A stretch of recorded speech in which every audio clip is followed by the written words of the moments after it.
טוב, כפי שניתן לראות, ישנה פה תשתית בסיסית למערכת ויירלס, מייצב מתח, בקר 328 ננו, יחידת ממסרים, הפעלה של תשתית מתח גבוה בבית החכם, ויש לנו פה בעצם את הרכיב RF שהוא המקלט של המערכת הזו.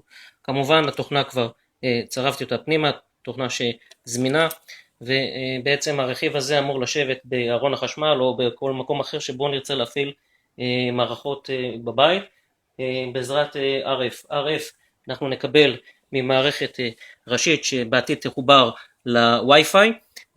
מה שאנחנו רואים זה כרטיס מגה עם RF שבעצם משדר את ה-RF לאותה יחידה שמרוחקת, ובעצם אני כרגע לוחץ על כפתור שמפעיל לי את המערכת מרחוק.